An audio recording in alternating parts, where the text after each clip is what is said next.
In this video, we're going to talk about jobs or career paths that are best for highly sensitive people and how can you transition to them if you're not already in those jobs.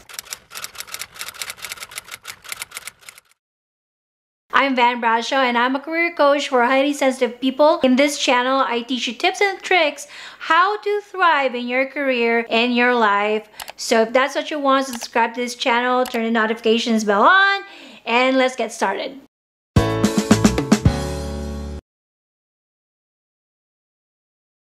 Okay, so these jobs are best for highly sensitive people because they play on the strengths of DOES, depth of processing, overstimulation, but it only means that we get a lot of these information that non-HSP don't get, empathy, and then sensory processing. So all of these traits, they can be strengths and they can also be negative as you may know if it's not used properly. So these jobs that I'm gonna tell you is some of these are the jobs that I did in the past that I really loved and I really miss. And if you don't know what is the best profession for you at the moment, watch this video over here. It's a find your ikigai or reason for being video. And that video will help you figure out what you want to do in life, what you love, what you're good at, what you can be paid for, and what the world needs. So watch that video over here. I went in depth with how to find that sweet spot for you. So the jobs that I think are best for highly sensitive people are software tester, business analyst, programmer, virtual assistants like video editor, or a transcriptionist, or a translator, those kind of jobs. So let's go through them and we can probably find similar, you can probably find similar jobs that has the same characteristics of these jobs that I'm recommending. So number one, software tester. What is a software tester? So basically it is a role in IT world, information technology world. I used to work for Accenture for 12 years as I started from the bottom. I was a programmer, a software tester, and then manager, and then business analyst, all those things. So a software tester is someone who tests the software before it goes to production or before it goes live. What do I mean by that? Before a certain functionality is released to public for them to buy or consume, a group of people is testing it in the background, playing out all those scenarios, pretending that we are the user and trying to break the program. A good example of this is back in the US when Obamacare was launched.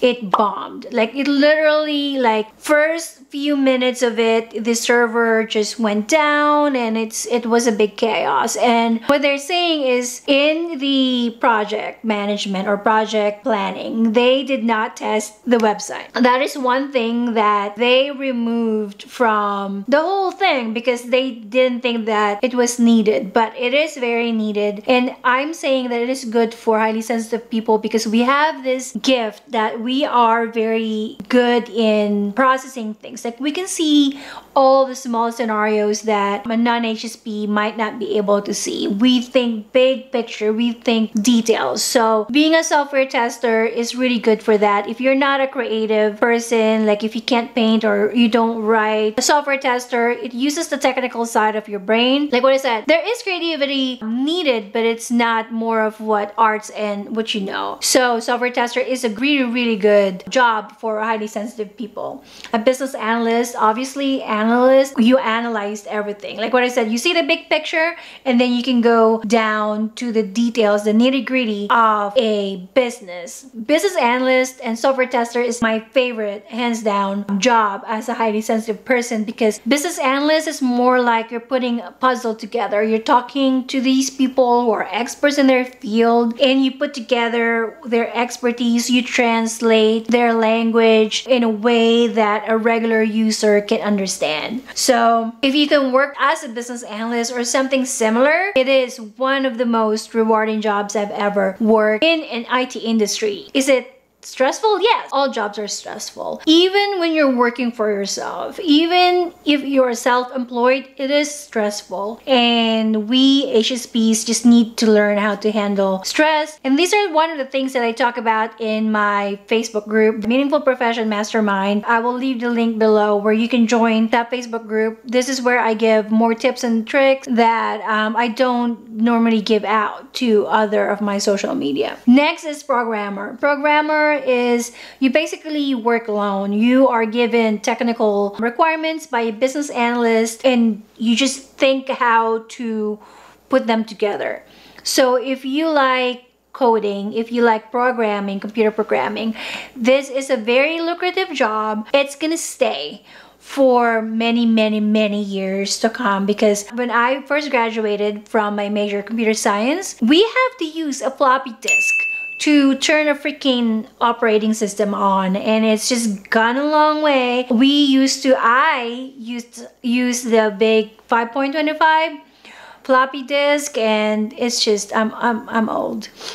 Anyway, so it is one of the best jobs for a highly sensitive person. Another thing is a virtual assistant. So virtual assistant, you work remotely. You can also work for other people in other countries and all that. And there's a lot of places now that you can freelance or you can find a full-time or part-time job. My video editor, she's awesome. I found her in onlinejobs.ph, and this is a website of Filipinos who will be your virtual assistants. They have bachelor's degrees there. Some of them don't, most of them do. It doesn't matter.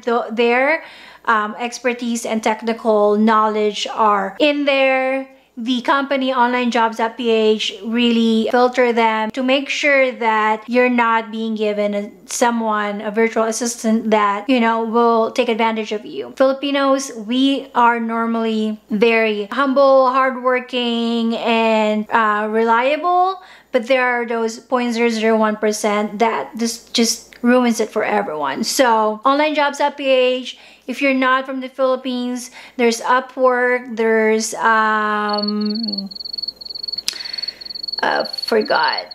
I will put it in this screen what those are. There's a lot of places where you can post your skills and what you can do as a virtual assistant. I was working with someone and she is 50 years old and she wants to start her career. She's never worked before. She took care of her kids and her husband became the wind beneath his wings and his business is flourishing. Now she wants to have her own career, and she came to me and she's like, "Then I've never worked a day in my life. I was never employed, but now I want to." And I told her, yeah, well, it doesn't matter whether you're employed by someone or not. You have all these skills that you have with you, running your household, maybe volunteering, maybe working with your church, or even taking care of the household. There's so many administrative tasks that can be converted to a job.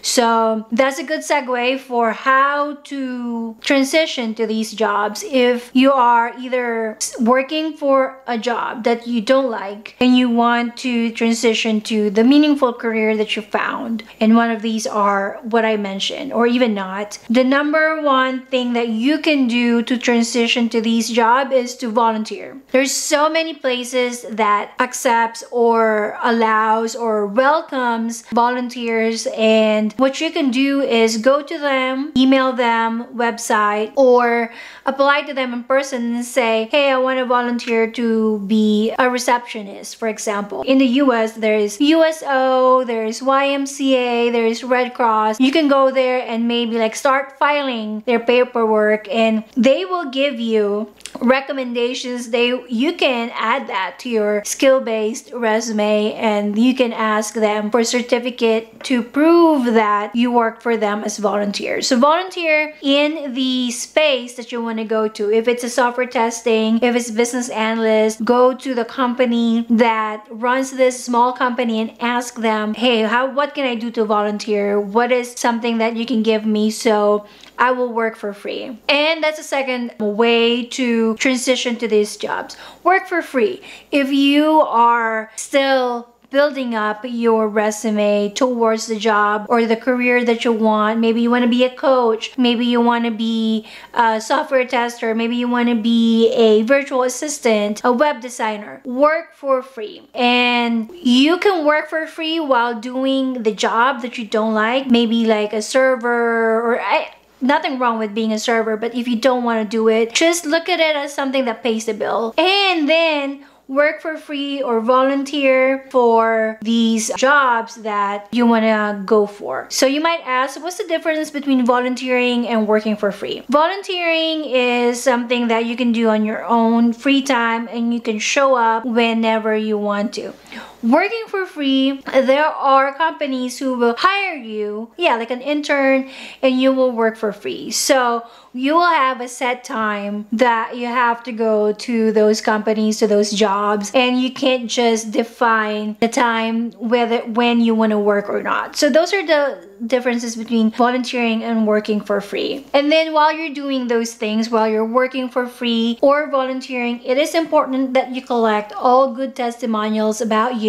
Ask them. When you go there, be very clear as to why you want to volunteer. Tell them that you want to volunteer to maybe network, maybe to learn new skill, but be very clear that you are trying to get a job to this certain company or a certain role that you want to work for, and that's why you're volunteering, and you're expecting to get a letter of recommendation at the end of your volunteer, at the end of your internship in this company. So yeah, those are the things that you can do to transition to working to your meaningful profession, meaningful career that you will love. That's the end of our video. If you got something from this, please like, subscribe, and comment. It really helps the algorithm to know that this is something that helped you, and it will help me to boost my video.